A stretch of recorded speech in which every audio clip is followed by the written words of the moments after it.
Morning, pastors, or good afternoon, it might be for you. This is Rooted, the podcast. And today I want to talk about something that occurred to me when I was in Dallas this last weekend with my wife Carla. And we were visiting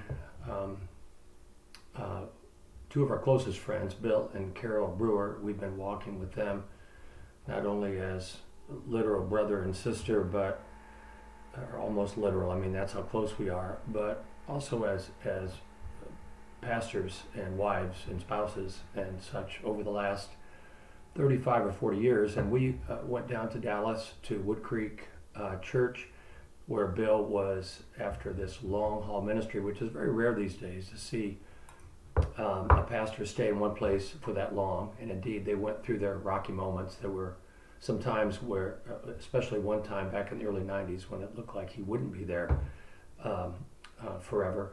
But they were passing the baton this weekend to his successor, a young man that actually a brother that's nearing 50 now, but still has quite a few years of ministry left, I think, in his heart.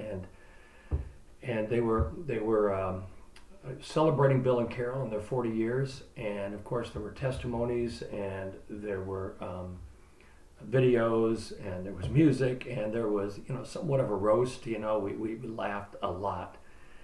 But in the middle of looking back at the last 40 years, the band got up and we sang "Great is Thy Faithfulness."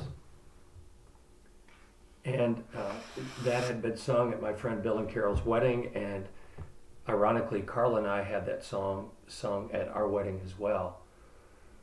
And in case you've forgotten the words, let me just share a few of them with you, a couple of the verses. Great is Thy faithfulness, O God my Father, there is no shadow of turning with Thee. Thou changest not, Thy compassions they fail not. As Thou hast been, Thou forever will be. Great is Thy faithfulness, great is Thy faithfulness. Morning by morning new mercies I see, and all I have needed Thy hand hath provided. Great is Thy faithfulness, Lord, unto me. And I was stunned in my spirit at how hard in a gentle way, the Lord seemed to speak to my heart and say, son, it's very typical for you and many of my sons and daughters in ministry to continue to be pressing forward and looking forward and seeing the goals and seeing the objectives of ministry and Thy kingdom come, Thy will be done on earth as it is in heaven and such. And it was like the Lord was saying to me, that's so good. But on the other hand, you need to pause at times and reflect upon how faithful I've been to you over the years. And you could tell that the audience, even as we were singing in the midst of this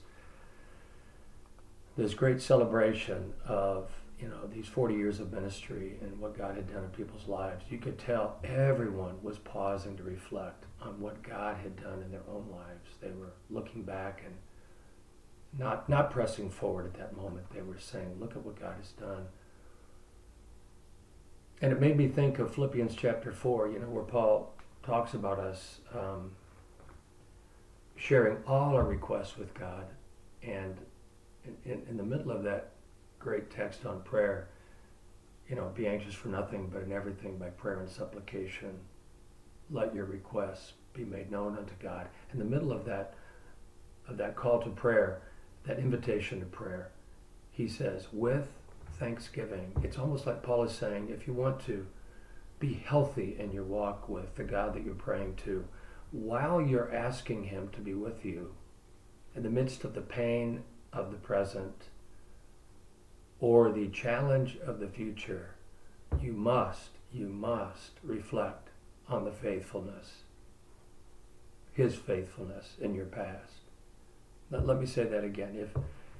If you want to have a healthy, intimate, vibrant relationship with the God that you're praying to, asking him for help in the midst of the challenge and the pain of the present, and the challenge and the supposed battle scars and wounds of the future, as you walk alongside his son for the sake of the kingdom, then you must, in the middle of praying about all of that, reflect on his faithfulness in your past. It reminded me of that Hebrew word, and I'm not a Hebrew scholar, but certain words kind of stand out to you over the years as you try to study the text, and sometimes even take a peek at the original text. The Hebrew word zakar, which is the word for remember, used throughout the Old Testament.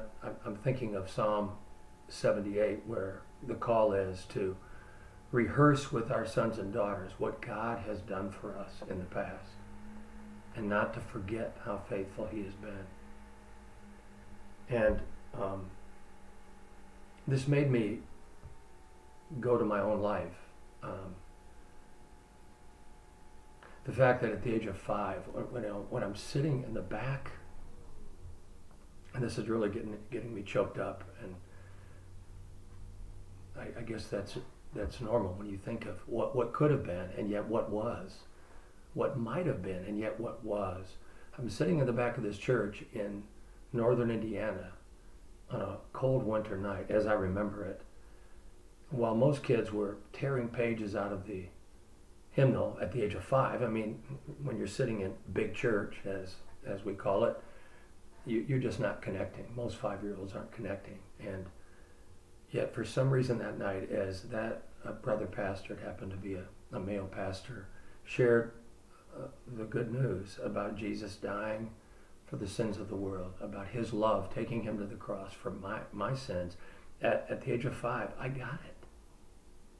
I got it. And before my dad even had a chance to watch my hand lift, and that in typical kind of holiness movement gospel invitation, before he had a chance to pray with me that night as we knelt at a piano bench and he laid out the sinner's prayer, I was already a member of the kingdom of God, because when that gospel was preached 2/3 of the way back, this little guy, that would be me, I heard the love. I felt it.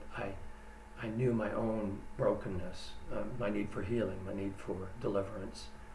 And I believed, great is thy faithfulness. I have no other explanation for that moment of grace. And then when I was 19 years old, I'd been raised in legalism. And at the age of 19, one of my buddies that I played football with in college sat me down and talked to me about grace versus law, and the love of God, and how if I was going to move on in life and have any impact, he loved me. He stood up with me at my wedding, but I'd driven him nuts with my legalism that I brought to Taylor University from my childhood.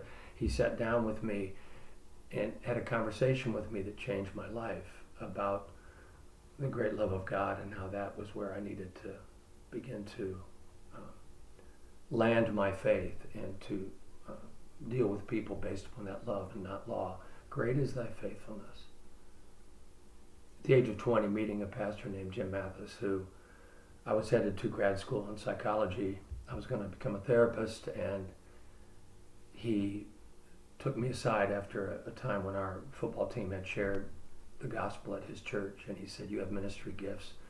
Set me on a course that I've been on ever since, with some hiccups and some, dropping out of seminary for a minute and trying to find my way. But for the most part, that was a moment of the faithfulness of God. He brought that man to me.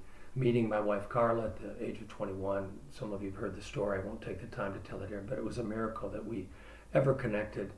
As an 8 on the Enneagram, as a type 8, and her as a type 6. There's so many ways in which we're so different. And at that point, I was a senior and she was a freshman, and she was dating someone else, and so was I. The fact that we were in that room that night, I'm just saying, great is thy faithfulness. And then some of our early marital troubles, and yet God met us in the midst of that pain.